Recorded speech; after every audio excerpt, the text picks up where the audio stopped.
This is a solid start. What, my thumbnails? Oh. No, us. Me being a mess? Okay. Us.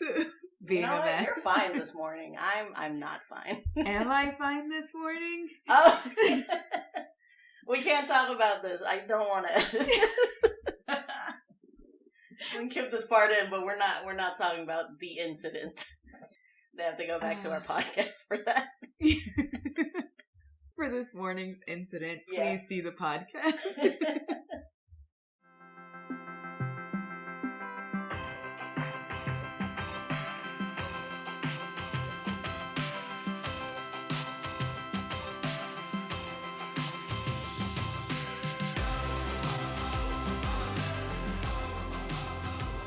Anyway. I'm hitting play now. Incident aside, hi.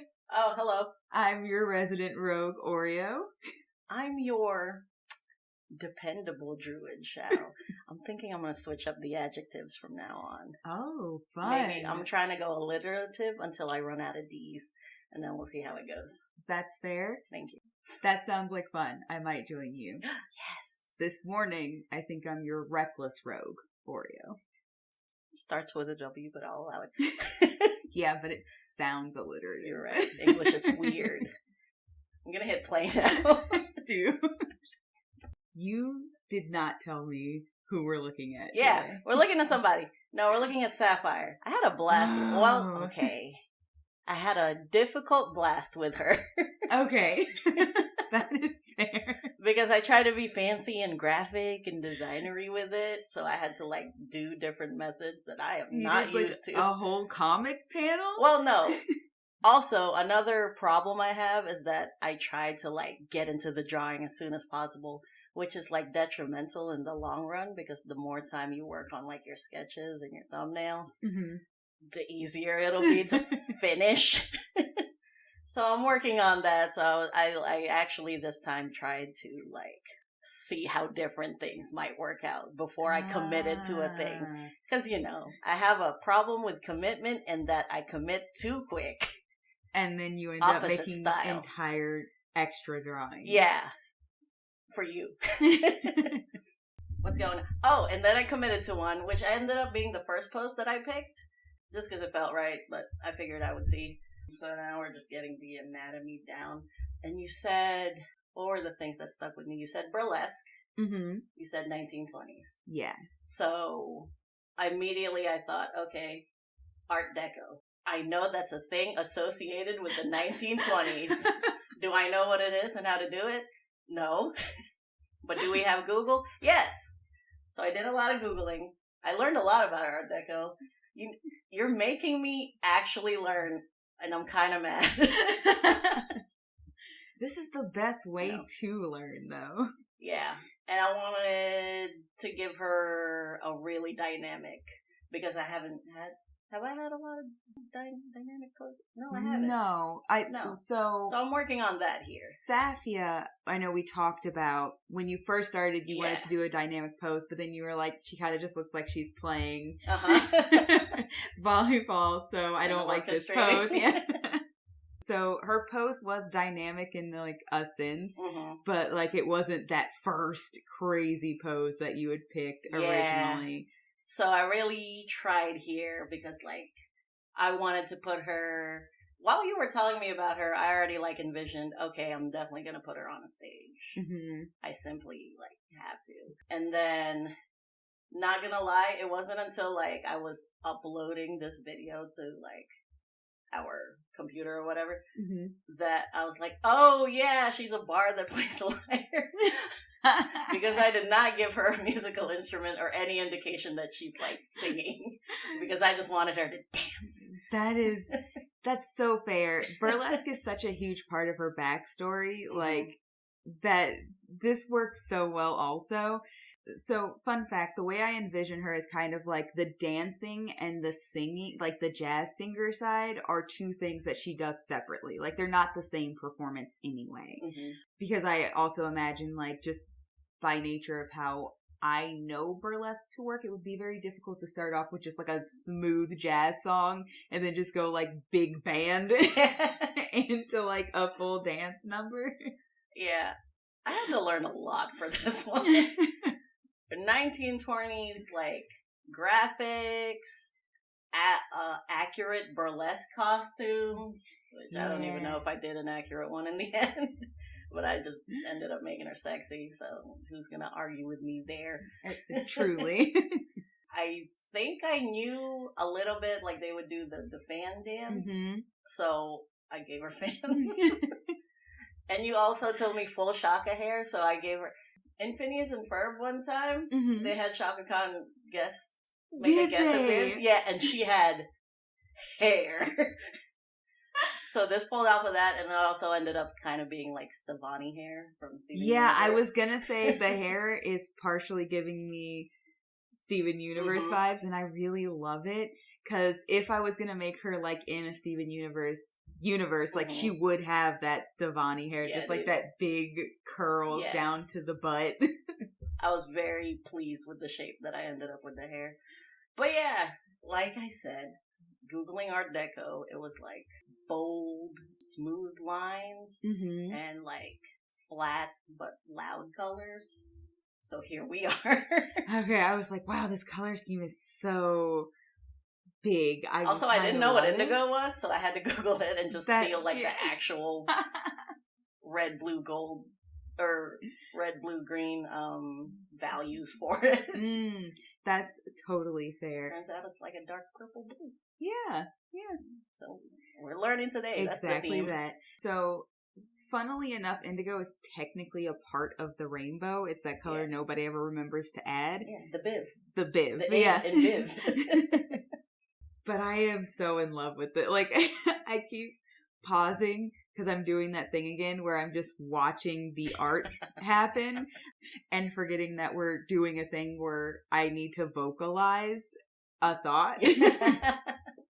But because nobody can see me just sitting here grinning like an idiot right now. It's like, surely we could watch this twice if you want. It's just so good.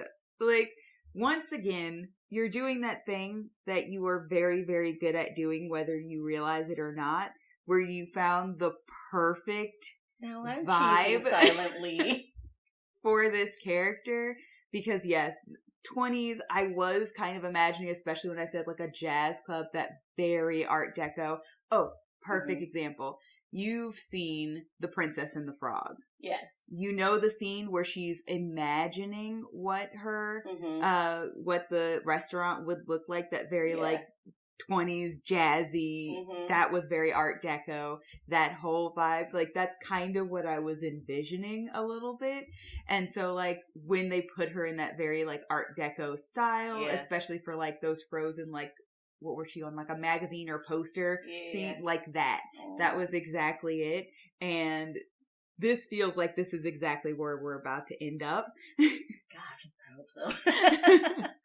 Also, once again, since we're actually on because I always forget to mention it while we're watching the background happen, I freaking love how you do these backgrounds. Girl. This is so fun. I don't know why I signed up for this, because I'm worse at drawing, like, humanoids.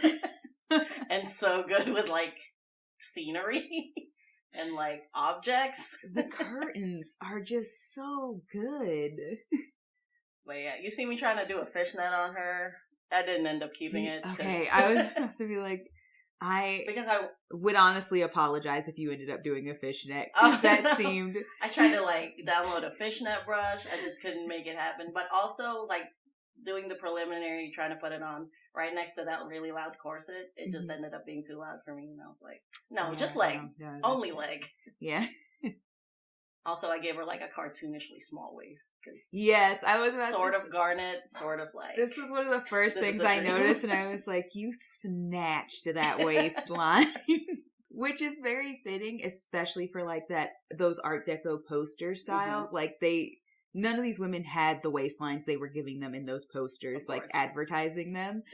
And also, I told her she was stupid curvy, and this just... gives the exact... Yeah, if we went back, you saw my original hips, and I was like, Sonny, is this enough butt? And she was like, no, that's not enough butt. Raise it up. And I was like, oh, okay, let me like dive into this butt. Just ridiculous. Oh, what are we working on?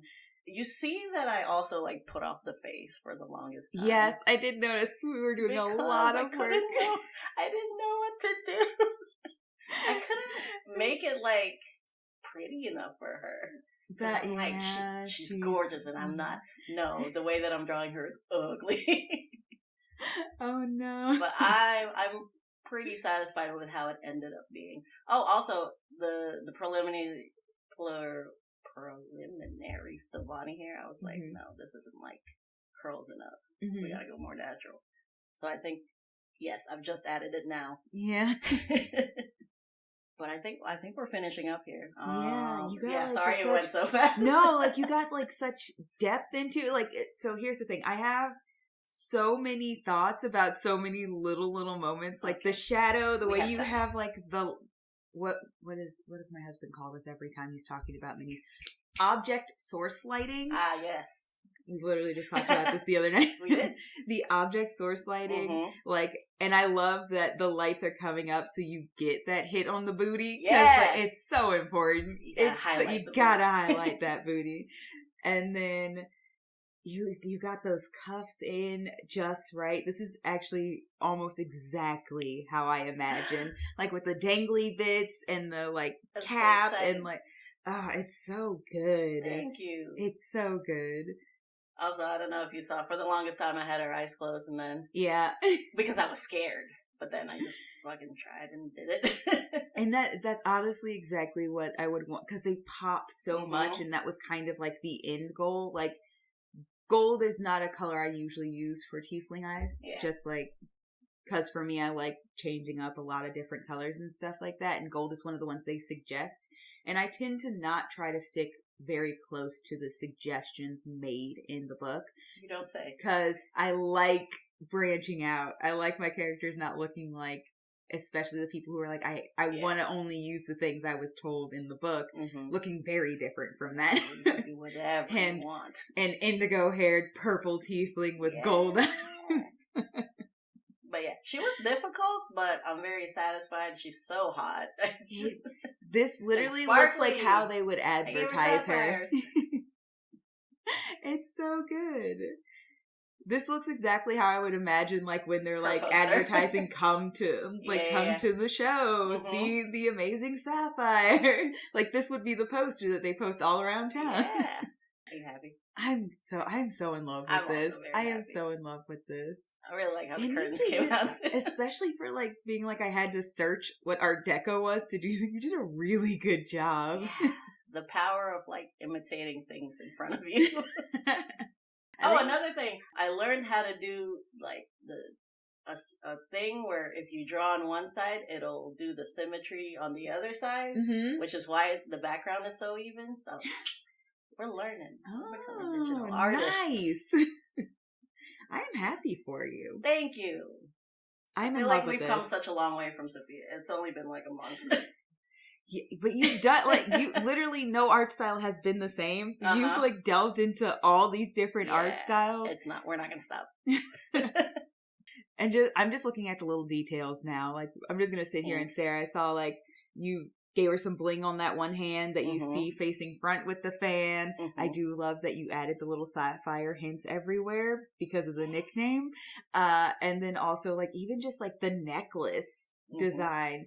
Just, it's those tiny details, just like, so good. I think I straight up stole that necklace when I Googled, like, 1920s. No, that's super. Burlesque outfit. Good job, though. And once again, like, especially for not having known what Art Deco was before you started this, very, very good job. I had a vague idea, but job. It's like, how do you describe it to people? Apparently it's like black colors and stuff. Yeah, like it is a very, and when you're looking at it, you can see that like these are very like clear delineations. Like even the shadow, usually where like, especially in your art, you would fade it in to match the body and stuff. No, this is just like a hard, different purple, and then like the darker purple to show where the shadows sit and stuff. But it looks so good. I don't think I've ever mentioned this before, but Art Deco is a style I actually really, really like. It's very fun to me. Okay. Because it's I'm somewhere glad between... I didn't know that because the pressure would have been on, dude. I don't tell it, I never mention to you, like, my favorite types of art. Yeah. The only thing you know is my favorite artist specifically. And your least favorite. And my least favorite. Fucking Andy Warhol. However, there are specific styles of art that I really, really enjoy for different reasons. I don't know what it is about Art Deco, because it's not like I'm like a Great Gatsby fan or anything like that. Like, just the style itself was just very different. I think it's fun. Just like, it's so clean, and it just like, whatever it's trying to come across, it like comes across easily. Yeah. Yeah. You don't have to work hard for Art Deco. You don't, but like, you can still do so. The prime example, like, it's not like you don't have to like figure a lot of shading. You don't have to figure a lot of I meant like receiving delicate. Yeah, like there's not a lot of effort put into just like, these are the lines. This is what you're gonna get. Enjoy this or don't. Look at these shapes. But yeah, I ended up really enjoying what came out of this. I love her so much. This is great. She's glamorous, baby. She is. She's exactly as glamorous as I wanted her to be. The next one is going to be so different. Oh my god, so different. It's a real down home girl next. Are all your notes here? Okay. Yeah. I don't know what else. If we sit here any longer, I'm just going to keep gushing about it. So. I was like, is there any details in this? No, you got like, we got the horns and the no iris. I actually managed to remember to mention the background before the drawing was done for once. Yeah. I will say, I have been staring at these curtain ropes. This is like such a minute detail, but I have been staring at these curtain ropes. Oh, see? They're so good. Yeah, I didn't do that. That was like a brush they had in the program. That's which is clever. Like, I know. I'm learning a lot. This past month of drawing, I'm learning a lot of like how to make computer programs work for me, so I don't have to. So that's good. Hopefully, we're going to be seeing a lot more of this, like me not finagling with braids for too long. Oh, good, because I have quite a few characters with braids, so I like a good braid. But yeah, tell us what you think. Yeah. Marty, who is also here. Also gush about this wonderful artwork. Yes, please. Also show us yours. If we saw more sexy renditions of Sapphire, I don't think we'd be upset. I would not be upset. I will never complain. So please send us those. Like, subscribe. Yeah. Let us know what you think. Yeah, listen to our podcast. So you know the other half of conversations. Just about to say, if you have not actually heard the podcast to hear her full story, because this just kind of seems like a sexy bard, but there's a whole backstory. She's there. Got layers. She's like an onion. Peel those layers. Oh, like burlesque. I really thought you were gonna say Shrek. No. I got the first reference. I got that part of the reference, but I thought it was very funny that peeling back layers is also what you do in burlesque. True. So, very fitting regardless. All right, I'm done. What? Are you? I was gonna continue playing. Okay, never mind. No, what else do we have? Just an Instagram, that's all. Yes. I suppose this is super important to note. All of the links for all of our things, Instagram, where to listen to the podcast, it will be in our description. Just like we're progressing as artists, we're also progressing as podcasters. This is not a great example of that. It's been a day. I feel like we should just power through it at this point. I don't remember how we say goodbye anymore, so once again, I've been your super reckless rogue, Oria. I don't know if I've been dependable anymore, but I am your druid shadow. Bye, party. Bye, party.